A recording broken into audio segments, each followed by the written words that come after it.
Hi there, it's Kevin with RogueDeckbuilder.com here with just a simple spoiler video and analysis for Dominaria. I have not done a video like this for this set. There are some goodies in this set. It seems to be a very, very fun set to play. And usually with the spoiler season, I do a pretty thorough analysis of what I think the cards are going to do the meta. These are the typical sets. These spring summer sets don't really affect it too much as the card pools are already very, very heavy. And a lot of people just have their sight on rotation, not really caring too much to play this from, April till September. There's just not a lot of shelf life left in the standard format to really have a desire or even a lucrative need to actually brew. So anyway, I think there are some goodies, though, that will switch up the meta. There are some archetypes like green-white and white-blue, or green-blue especially, that I think are interesting. So I'm just going to go down that list, and I'm also going to try to give you a pledge to bring back the Rogues Alley. I know after I lost my sponsorship with Gathering Magic, I said that I'd be bringing back the Rogues Alley on my channel, and I just haven't been doing that. So I will go ahead and, with Dominaria, we'll try to do that once a week. Sometimes I might miss a week, but again, we'll start playing standard, possibly modern, and have more than just Pauper and Rogue Market content. Speaking of the Rogue Market, yesterday I guess Sunday night, my house was broken into, and so of course when that happens, you kind of lose sleep. Thankfully, nothing was taken. I was actually home when this happened. I don't know if it was just a bunch of kids that just were. One thing is my house appears pretty vacant. A lot of times there aren't any lights on or whatnot. So, I don't know if people were just kind of messing around, exploring in the house, and then the dogs went crazy. And whoever broke into my house just took off. So anyway, but with that, I lost a lot of sleep, and I just was in the mood yesterday to make a Market Monday video. So I'll try to get that sometime this week. We'll call it Rogue Market. I've got a pretty good topic to talk about. All right, so let's just get on to the spoilers, though. There are some goodies in the set. It seems to be like a set that is going to be powerful enough to impact standard. And then rotation-wise, afterwards, this might be a pretty good set to invest in. Of course, look at a lot of the cards that are going to be affected from Ixalan and Rivals of Ixalan, especially to see if they synergize well with these particular sets, because we could see a lot of price increases in especially Rivals of Ixalan, or Ixalan itself, because the sets are dismally opened compared to Kaladesh. We've had like a lot of people, a huge, like the singles market's actually quite strong. Again, this will be a video for Market Monday, which I don't know if it's a sign of strength or a sign of weakness, because sometimes the singles market can actually increase in price when packs just aren't being cracked. And that's my best get for Ixalan and Rivals of Ixalan. We have 2 rares out of Ixalan that have approached the $18 mark, which has been unheard of in quite some time for rares to hit that mark. Usually rares can't go above, I would say, $8. $8 is usually that threshold for rares. Look at a card like Toolcraft Exemplar, couldn't even really hit the $2 mark, or even Scrap Peach Scrounger, which had at one point was the most played card in standard, and it just could never hit that even $3 mark with that particular card. So what that tells is there just isn't a lot of Ixalan and Rivals of Ixalan packs being cracked. I think one of the reasons is the draft format is so dismal. It's one of the worst draft formats ever in the history of Magic, as you end up with these 2 incomplete decks, and there are definitely color combinations and pairings that are just strictly better than the other ones. So it's hoping Dominaria has a pretty good draft format, and those packs will be cracked, and it will kind of elevate the singles market being so high for particular cards like rares, especially like Vraska's Contempt and Search for Azcantor, the 2 that I'm pointing to. So anyway, let's go to the spoiler, though. Light of the Dawnbringer is a card that every time this card does see play in, or does see a printing in standard, it usually does see play. It is a legendary creature, which can be a little bit of a headache, because traditionally sometimes you'd want multiples of these out. It is currently competing with 2 slots. It's competing with the Angel of Invention and the Regal Caracal of the more go wide type ability. Remember, the Angel of Invention gives all your creatures the little bonus, and also does create little servos with it, which might be a little bit better in this Vraska's Contempt type format, the 1-for-1 removal, the Harness Lightnings, Lightning Strikes, that type of stuff. However, this creature is a 5/5, doesn't quite get past the Hour of Devastation. Fumigate, of course, is still a thing in this, and same with Settle the Wreckage. Again, go wide is a lot better versus Settle the Wreckage because you get a little bit more value out of it. However, Light of Dawnbreaker is the Baneslayer Angel of our time, the 5/5 flying first strike lifelink, and for 5 mana, very on curve with a lot of these decks. Like if you're in green, this can you can ramp it out at a turn early. we have even Land War Elves that is going to enter the mix. So I think Laya Dawnbringer is going to be a pretty good mythic. I think it's going to be kept in check because of the legendary status, which is actually going to be a good thing for this set, but it's going to, I don't know if this is going to cut this from a 4 of to a 2 of or a 3 of that you would traditionally see a card like Baneslayer Angel, just because people don't want multiples in. But I don't know, maybe like a set like with heavy removal, you do want multiples. You just want one of them to stick. I could actually see a deck, just a bunch of 5-drop white creatures that have to be answered. The Real Caracals, like I said, the Angel of Invention. And this also does give your Angel of Invention another additional ++1. It already has a lifelink, so there's that. This also kind of gets pretty cool with the Majestic Matriarch, and give the Majestic Matriarch flying first strike lifelink. Just some food for thought for a mythic that I think is very undervalued in a green-white strategy that might be able to see the light of day. All right, the Kamal's Druidic Vow is an X mana spell. I usually love X mana spells with 2 green. You may cast a legend. You can only cast it if you have a legendary permanent on the battlefield, or creature, or planeswalker. Look at the topics cards of your library. You may put any number of land or legendary permanent cards with mana cost X or less among them on the battlefield. Put the rest into your graveyard.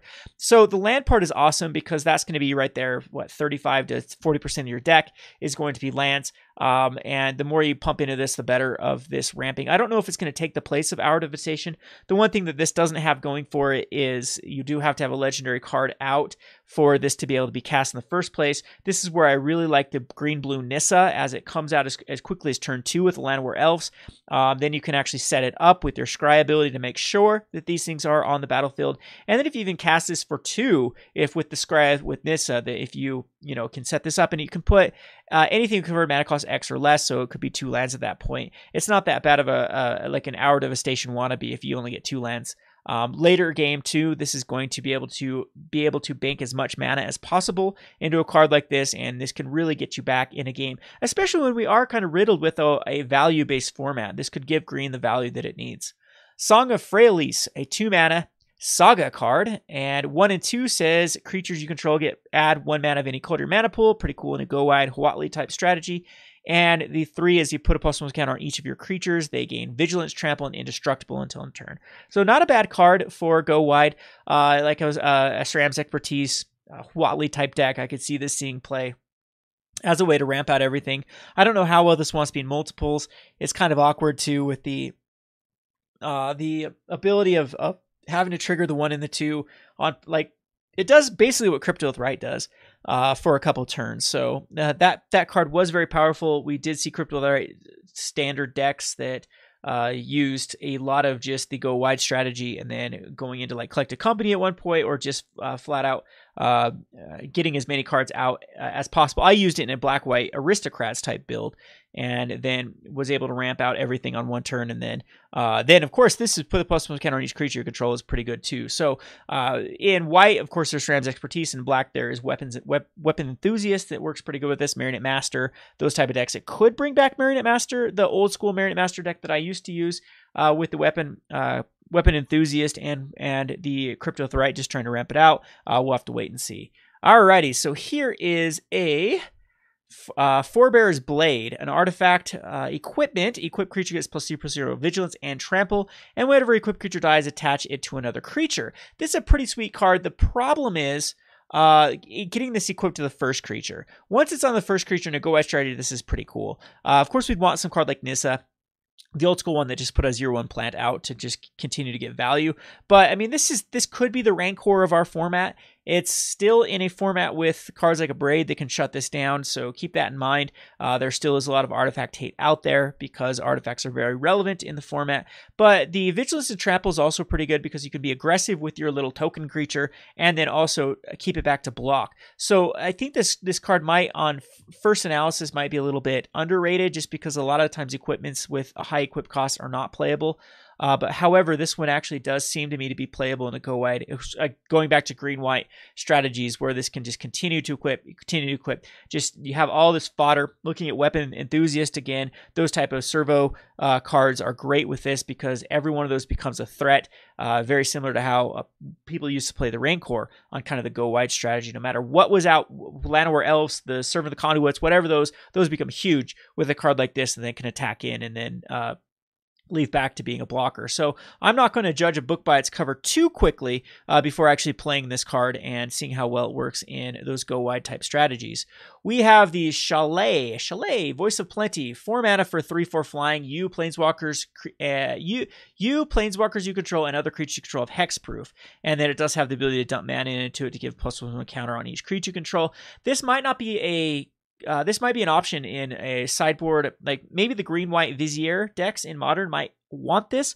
The problem is it misses Collective Company, but that's not horrible. You can definitely still, right? Court of Calling is any creature. It's not just a green creature, right? Anyway, so if you can tutor this up, give your stuff hexproof, the ability to actually throw +1 counter on each creature you control. It's almost like a Gavin. Yeah, it's the same activation, right? As a Gavin. No, it's one more than Gavin if you include the land and tapping. So kind of got that Gavin Township ability on the creature. So that's pretty sweet. And again, this might in formats where you getting hexproof is a big deal. That this card can actually see a lot of play. So we'll have to wait and see how many strategies try to target an opponent. Again, creatures too. We still have a lot of very, very good board wipes in the format that get around the hexproof. So we'll have to wait and see if this actually does become impactful. The 3/4 flying though is right on par, and even you do have that value of the 6 mana going big later on. The Yawgmoth's Vial offering a 5 mana, and again, it's a legendary, so you have to be able to cast it if you have a Planeswalker or a creature that is legendary. Put it to one target creature or Planeswalker card from the graveyard onto the battlefield under your control to stroke to one creature or Planeswalker. Then you have to exile it, so they don't want this recurring. So this is a pretty good value card. You get a creature back, kill a creature of your opponent. It's exactly what Standard wants to do at the moment. So again, don't underestimate this card. It all depends if we can actually establish those legendary cards. Chandra is where this has a pretty good pairing with, because then you can Angrath too. I could see me putting this in a deck that I currently have. It's actually my go-to standard deck, which is the Azor's Gateway deck, as this could recur back a Chandra that's in the graveyard and then kill something in my opponent, so then I'm back where I want to be. All right, so we have the Sarah Angel getting a reprint, and okay, cool. Nabian Dean of Iteration. Now, this is the card that I'm most excited for because I think it has the most potential, and this is where where I think this pairs up very well with Resilient Khenra. Resilient Khenra is already starting to spike on MTGO based upon the Wizards Matters themes of this particular set, and Nabian Dean of Iteration I think works perfectly with the Resilient Khenra, because if a wizard entering the battlefield under your control causes a triggered ability of a permanent you control to trigger, that ability triggers an additional time. So something like Resilient Khenra throws in, and then it will give you a additional +2/+2 on any creature. So turn 3, you're basically giving something +4/+4. Once you decide to unearth the Resilient Khenra, I believe it still does keep its. It doesn't just turn into a zombie, does it? I'm not quite sure there. We'll have to look at Resilient Khenra to see if that synergizes there. But then that's +8 to everything. So there's a lot of other wizards right now that have kind of ETB effects in the meta, or at least trigger off something else. Remember, it just has to cause something else to trigger. So if there is a triggered ability, like even Panoramic, of course, would trigger again and again, but something even Anointed Procession. If you have a wizard that triggers off Anointed Procession, it would trigger it again. If I'm reading that correctly, if a wizard in the battlefield under your control causes a triggered ability of a permanent you control, so it will trigger off that as well. So a pretty sweet card. Jaya's Immolating Inferno, another X spell with 2 red and X, another legendary sorcery. It deals X damage to each of up to 3 targets. This is actually a very, very powerful card as you're splitting it. Usually we've seen one that does 2, but this one does 3 with the payoff of you have to have another legendary. Where I think the synergy is really, really powerful with, of course, is Chandra, with that uptick of getting 2 mana into this. So we're talking about like even a turn 3 if you've ramped it out with an elf, or a turn 4 if you just hardcast the, or actually a turn 4 or turn 5, then you can dump 2 mana into it, dump the other 5 mana into it. That's a pretty reasonable kill 2 creatures and do an insane amount of damage, 5, 6, 7 damage to your opponent. Yeah, that's a pretty reasonable card. So as long as we do have a card that synergizes with this, I think it will see play. I don't know how many copies a deck really wanted this. It's usually a typical card you want 1, 2 of these particular cards. You don't want these stuck in your hand. All right, Tatyova, Benthic Druid, 5 mana for 3/3. Whenever land enters the battlefield under your control, you gain 1 life and draw a card.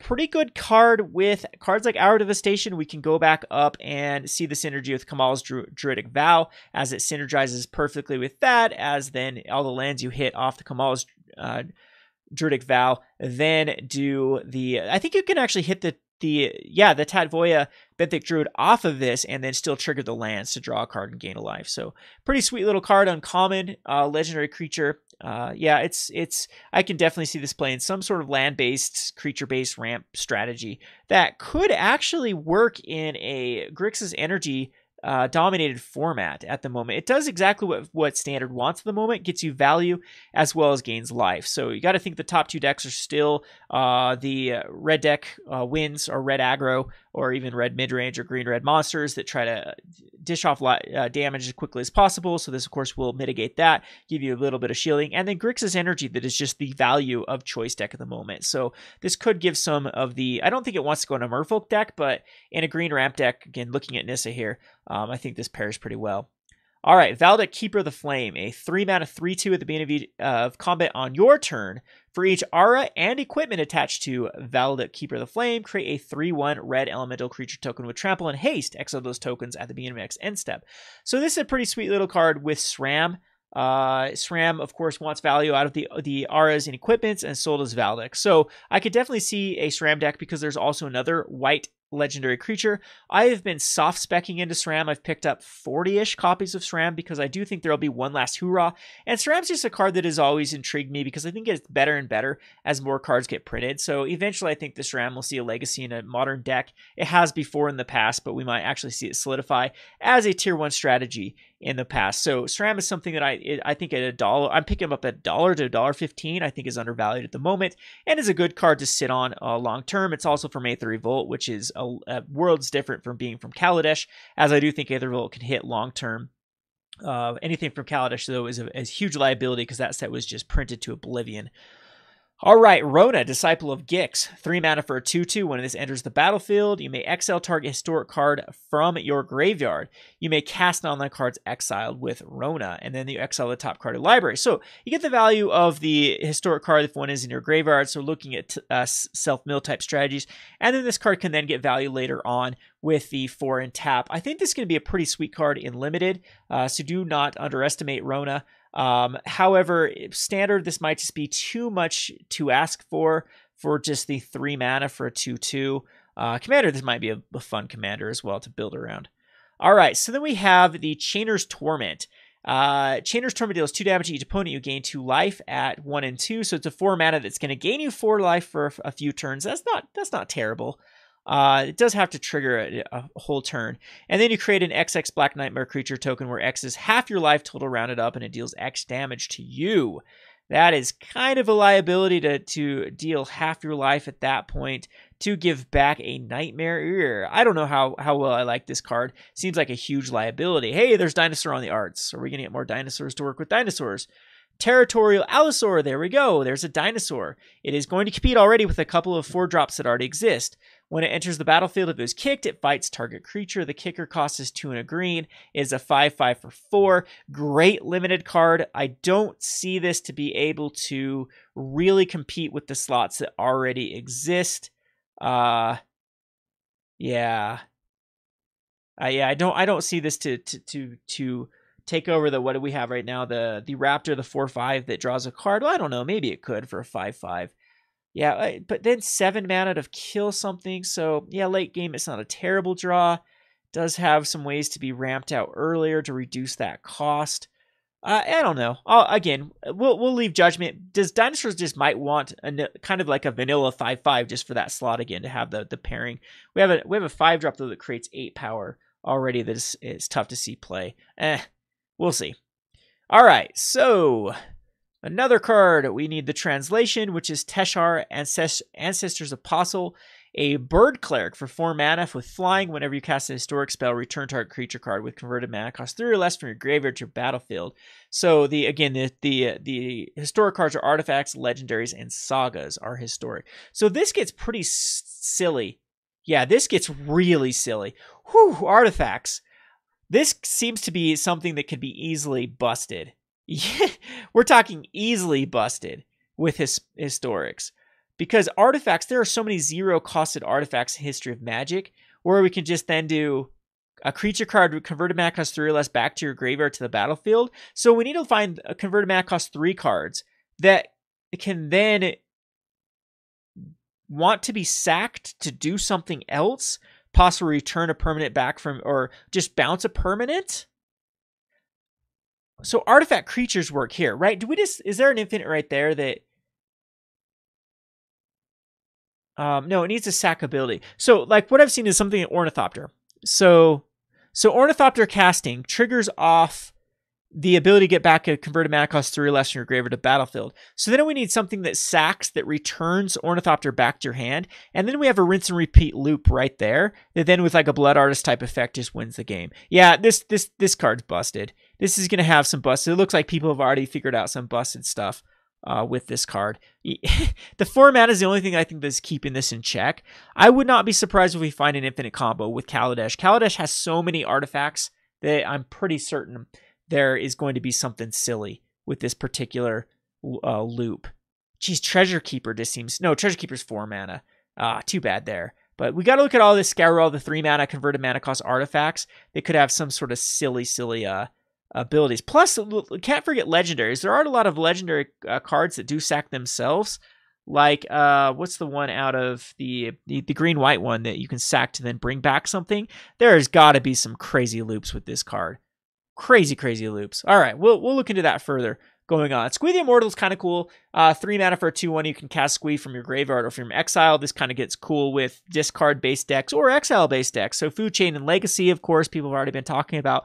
Skred might want this in Skred Red because you do have a way to you do want something like this, like a 2/1 chump blocker that you can just recast over and over and over and over. And the cool thing about Squee is they even exile it from your graveyard. You can just continue to get it back. So it plays through cards like Rest in Peace. I could actually see this card actually seeing synergy with cards like Rest in Peace, as you can continue just to recast. So like a Eternal Scourge, Squee the Immortal, have the value, then just control the board with a red deck or red-white deck in this instance with Rest in Peace. Icy Manipulator gets a reprint, probably standard playable, especially with a lot of decks wanting historic. We'll have to keep our eye on that. This card has been reprinted a bazillion times though. Demon Lord Bells and Lock, 6 mana for a 6/6 flying trample with a wall of text. When it enters the battlefield, exile cards from the top of your library. Until you exile an online card, then put that card in your hand. If the card is converted mana cost is 4 or greater, repeat this process. Deals 1 damage for each card put into your hand this way. That's pretty sweet. So you might be able to get more than 1. However, yeah, and it gets around non-lands. In fact, this can be very, very abused. You could go through your entire library theoretically if you didn't have a converted mana cost 2 or 3 or less. This can get a lot of value. The whole point, though even a 6/6 flying trample that gets you a card, I think is quite playable. And the ability for this to be set up with like Scry, I think is also pretty good. So let's not underestimate this card either. 6 mana for a 6/6 flying trample. Yeah, this is actually pretty good value. The Knight of Malice, a 2 mana for 2/2. Hexproof from white is going to replace protection, I guess. I actually like this because I've never really liked the protection that sometimes you run in these problems of you can't target stuff that you want to. And it gets +1/+0 as long as any player controls a white permanent. See, there you go. It wants to be with a white deck. So Sram kind of gets cool again with this because you can pump up some enchantments on this. It gets around... does not get around Settle the Wreckage, but gets around like cards like Ixalan's Binding and Cast Out at the moment. First Strike, 2/2 for 2 mana. Not a bad card whatsoever.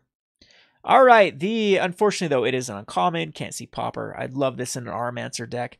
The Weatherlight, legendary vehicle. I guess vehicles are definitely here to stay. Crew 3, flying 4/5. When deals combat damage to a player, look at the top 5 cards of the library and reveal a historic card and put the rest on the bottom. So again, this is another, I think, SRAM enabler, because if you go into vehicles with SRAM or equipments with SRAM, they're historic. So this can give you that ability to then just continue to go through your deck and find more ammo. I don't know if usually cards like this want to get value immediately. It does a good job of actually blocking some problematic cards in the format at the moment. Again, it can dig you further. So even if you have the synergy with the Harvester, it can go find a Harvester. Yeah, top 5 cards is great. I don't know. We'll have to, again, this is a pretty good card in comparison. Unfortunately, it looks like Ixalan, though, is being outshined by Dominaria for sure. Board the Weatherlight. Now you can look at the top 5 cards of the library and do the same thing. This one's actually a little bit better because this is pretty sweet in a Kaladesh artifact-based block that already exists to dig for a particular card. So we're looking, again, equipments, vehicles are historic. There are a lot of things that count as historic, legendary, sagas, things like that. So Board the Weatherlight, pretty sweet little sorcery. 5 cards is probably, I'm glad they made this a 2 mana because they get 1 mana. This starts to become a little bit busted. Jora, Weatherlight Captain, 3/3 legendary creature, human artificer for 4 mana. Whenever you cast a historic spell, draw a card. Another card that seems pretty busted because they included artifacts being historic. So we're thinking of a lot of loops that already occur in eggs-based decks where one card bounces another card, bounce, bounce, bounce, bounce, bounce, bounce, repeat, repeat, and then you're good to go. We could see the Aethelflux Reservoir decks want a Jora Weatherlight Captain, as they do tend to run a lot of Cheerio type cards.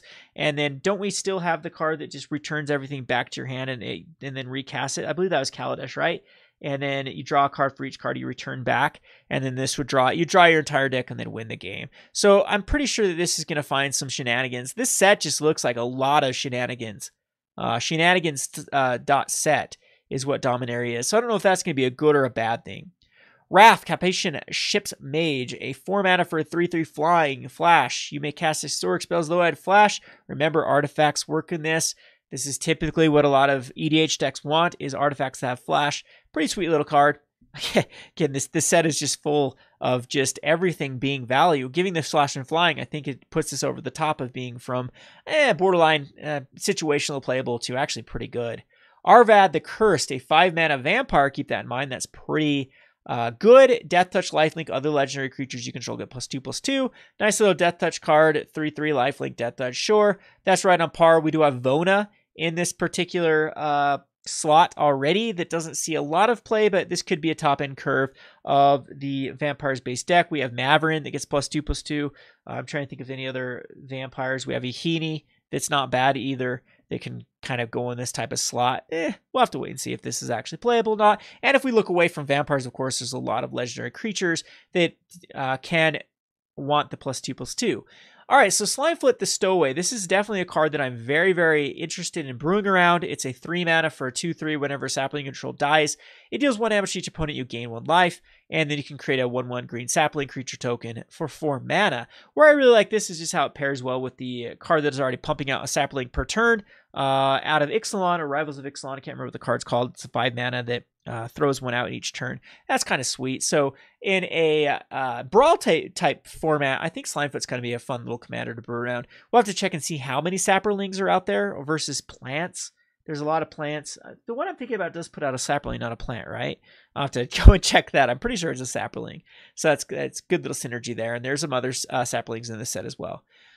Tiana, Ship's Caretaker, 5 mana for a 3/3 flying for strike, and then here it goes again. Whenever an R equipment you control is put in the graveyard from the battlefield, you may return that card at the that card to its owner's hand at the beginning of next end step. So where this gets really cool is with auras that then get like one-time use. Think of cards like Deadweight. I'm not quite certain we have a lot of those in the format at the moment, but and same thing with equipments. I don't know that there's any equipments that want to die, but it does give you padding. And then if you go back in the history of Magic, there definitely are a lot of auras that you get like one-time use and then it comes back. This is a pretty sweet little card. The 5 mana I think is overcost for a card like this, especially when you're comparing it to how this set has been undercost for cards like this. Maybe making this a 4/3 or something like that would have made it a little bit better, but still a pretty cool card to brew around. I'm sure in Commander there's going to be some degenerate things to do with Tiana, Ship's Caretaker. And thank you, Wizards, for giving us a non-Beatface commander in red-white. Beatface.commander has been red-white Boros commanders forever. And then now we finally get one that's not. All right, the Mox Amber. This is a pretty sweet card with another 0. Add 1 mana pool among legendary creatures or planeswalkers you control. This card, I think, is the best with a card like Nissa. 2-mana legendary Planeswalker. It also gets pretty good with like Ovea. Ovea has been sold like crazy because you can go first turn Ovea and then throw the Mox Amber out and then throw something else out. It ramps you up a turn, and then you can go Nissa after that and get a lot of value off Nissa, finding stuff off the top of your library. It is legendary though, so keep that in mind. You can't have 2 of them out. This is a lot harder to set up than something like the Moxes in the past, like Chrome Mox or the Mox Opal, those type of cards. So, but do not underestimate Moxes. A lot of times they are broke. They do tend to have some interactions that are quite powerful, especially when you go back into Modern. Isamaru is a 1-mana. Norin is a 1-mana legendary card. Right now we have Hope of Garipur that kind of works with this. So you can, even in like a go wide artifact based strategy that's already using Hope of Garipur, there's a card that works pretty good with the Mox Amber. Alrighty, so we have Teferi, Hero of Dominaria. This one is a 4 loyalty starting for 5 mana, draw a card, and at the beginning of the next end step, you untap 2 lands. We do have a few counter spells like Censor that work with this, or other situational stuff like Essence Scatter that does want the 2 lands untapped. The -3, you put target non-land permanent into its owner's library for the 3rd from the top. So this is actually removal, not even bounce. Pretty decent because it leaves it back at 1. And then you get an emblem with whenever you draw a card, exile target permanent opponent controls. So there is a huge payoff with this card wanting to get up to 8 for the emblem. Once the emblem is established, this is pretty much game breaking at that point. Drawing a card guarantees 1 per turn, and then cards that do draw cards. So Censor, I think, goes pretty well with this card with the cycling ability.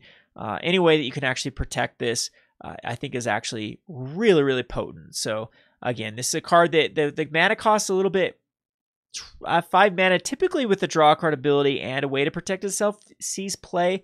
But I don't know if this is going to be something you can actually justify putting 4 of in a deck. Again, we'll have to wait and see how that pans out. Then we have the Jia Ballard, the 5 mana, add the triple red, spend this only to cast instant sorcery spells. You discard up to 3 cards and draw that many cards. Unfortunately, you do have to have the cards to do that. Again, you can up to 3. So this is the ability to throw these in your graveyard. Looking at Squee here. Here's a good little interaction with Squee. And then Jia Ballard does actually pair with the Fireball spell. And then the emblem says whenever you cast an instant sorcery spell from graveyard, if his cast this way, it would be put in your graveyard, exile instead. Oh, you can cast instant sorcery spell from your graveyard. If a card cast this way, it would be put in your graveyard, exile. Okay, so then it just gives you the ability to then go crazy later on. Almost like a storm type effect in this. The problem is you have to get the loyalty up to 8. So in Modern, is there a way to make this work? I'm thinking about Proliferate. You'd get up to 6, then 7, possibly 8 in one turn, then be able to ultimate and then go off the next turn. Probably a little bit too rough to justify throwing this in any deck in Modern with the 5 converted mana cost, but it gets interesting for sure, especially ramping it out early with the Pyretic Rituals, things like that. The Caligo Skin Witch, a 2 mana for a 1/3 kicker 4. When the Skin Witch enters the battlefield, if it was kicked, each opponent discards 2 cards. Not a terrible card. It is a common, and a 1/3. It can come out and block okay. But then the kicker is pretty rough. It's 4. The kicker doesn't give it any bigger ability here. So 4, 5. Yeah, this is tough. I don't know if this is actually playable. It just seems to be the kicker a little bit too high. It could be a nice little filler, though, if your decks do need to kind of stall out early. And then, but I don't know, 1/3 for 1 mana feels bad, or for 2 mana feels bad, though, if you have to cast it. Cabal Paladin, 4 mana for a 4/2. Whenever it casts a historic spell, deals 2 damage to each opponent. This actually seems a little bit underrated for me because I think this is actually pauper playable in Affinity type strategies. So it is casting, so it won't work off the lands.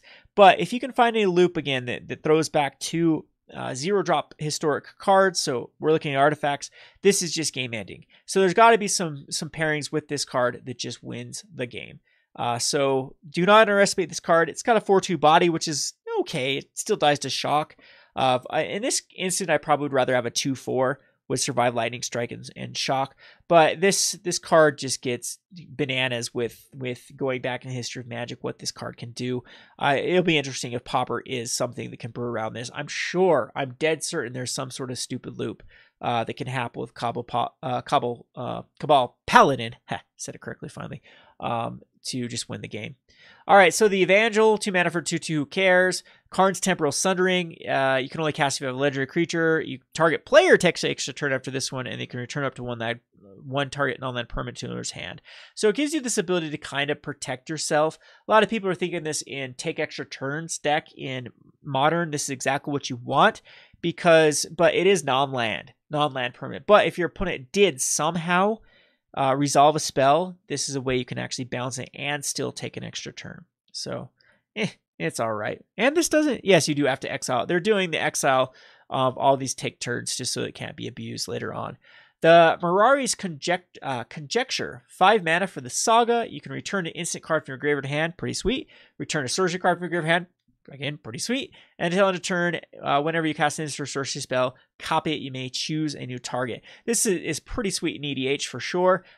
Certainly in a value-based deck, this is playable. If you can get value, and then get tons of value later on. I like the ability that this actually pairs with itself. So you get an instant and a sorcery that then guarantees you have 2 cards in hand to have a lot of awesome copies. So awesome design. Really, really like this card. The Power Stone Shard, 3 mana, add a colorless mana for each artifact you control named Power Stone Shard. If there's a way to copy this is kind of cool. I think there is one in right now in Ixalan that copies an artifact. But if you have multiples out, they add 2 of each to your mana pool. So it could ramp up. Metalwork Colossus decks, this could go back in. Who knows if this is playable or not. Time of Ice, 4 mana. For another Saga, you tap a creature an opponent controls, it doesn't untap for 1 and 2. Really, really good in limited. And then you return all tap creatures to their owner's hand. So any sort of card that even taps this down, you can actually set up to be a blowout for your opponent. I actually like this for limited. Probably too expensive for constructed. The First Eruption. This one deals 1 damage to each creature without flying on 1. Pretty good against like servo tokens. There's a lot of like the Earthshaker Khenra is a 1/1. Beaumont Courier is a 1/1. There's a lot of things this will just outright kill. Then on 2, you add 2 mana to your mana pool to ramp you up. And then on 3, you sacrifice a mountain. It deals 3 damage to each creature. I like this in a control-based deck. So again, looking at Chandra, I don't think the mountain at that point is that big of a deal to de-ramp yourself because you ramped yourself up on 2. And then if it is a card like Chandra, it can then add the mana to your mana pool. So kind of a pretty interesting little card, seeing how it's going to hopefully keep Go White in check. All right, the History of Benalia, 3 mana spell, which creates a 2/2 Knight with Vigilance on 1 and 2, Mythic here, and then Knight creatures get +2/+1. So this is pretty sweet. It does take a turn, and then it gets 2, and then it can. It feels kind of weird for Mythic though. Maybe it's that powerful that Design decided they didn't want this seeing a lot of play in Draft, and so they threw it to a Mythic. Still kind of weird for that. All right, the Fall of Thran, 6 mana, destroy all lands. Each player returns 2 land cards to their graveyard to the battlefield on 2 and 3. I guess. I mean, it's really at the cost of like everyone is getting value. I mean, if you have a way to exile cards from their graveyard, possibly, and not yours. I don't know. I don't know how I like this. Triumph of Gerard, a 2 mana, put a +1 counter on a creature you control with the greatest power. Target creature you control with the greatest power gains First Strike, Lifelink, and Vigilant. Oh, for flying First Strike and Lifelink. Pretty good limited card. Again, it's going to be tough to see standard play. Here's the other card I really like is Danitha Capashen Paragon. The 3 mana for a 2/2 First Strike, Vigilance, Lifelink. Again, this is so cool with a card like the Majestic Myriarch because it's giving 3 abilities off 1 card. And I mean, all those abilities are just exactly what the Myriarch wants. And then RN equipment spells cost 1 last to cast. So this is really, really sweet with SRAM. And it gives a target you want to pump up and is this is perfectly on value. And yeah, there are some pretty sweet things to do with this particular creature with all the equipments and auras that exist right now. And it already goes in a blue-white shell at the moment with the SRAM's auras that then you can give it flying quite easily and even like a curiosity type effect. Wizard's Lightning and Wizard's Retort, 2 mana less for a lightning bolt and 2 mana less for a counterspell. Both these I think are great. We knew in Dragons of Tarkir how good these particular abilities are. Controlling wizards early, I don't think it will be too hard because we do have a lot in red and blue at the moment already, like the Soulscar Mage, for example. Works perfectly Wizard's Lightning and Wizard's Retort. All right, the Planeswalker deck's not too interested. I don't know how many other stuff we've seen as official spoilers. I guess we'll keep going down here. I know this video is already way late. We'll have a part 2. We'll get to these spoilers. I think these ones have already existed for quite some time, though. Yeah. Oh, we can hurry and finish it off here. How many have been spoiled? Oh, there's tons still. Maybe when these start to get officially spoiled, that's when we'll talk about them. Anyway, hope you enjoyed this spoiler video. Dominaria seems to be a very, very awesome set. We're going to try to throw it up on the website for pre-orders for Dominaria. So if you want to support Rogue Deckbuilder, I understand that I can't be as competitive as the other eBay sellers like Sports and More. But if you do want to give back to Rogue Deckbuilder, we will have these up for pre-sale. I'm thinking somewhere between 95 and 100, and that way you can support your online local game store. Support your local Rogue or your worldwide Rogue Deckbuilder. Speaking of the store, we have some cool things up at the store at roguedeckbuilder.com. If you're interested in a Pauper deck or a Brawl deck, I have my brews up there for purchase. And again, we appreciate all of the support in March. Had a great month in March, one of our best months ever. And the channel is still looking up and up and up. So appreciate everyone. This has been Kevin with roguedeckbuilder.com. Thanks for watching.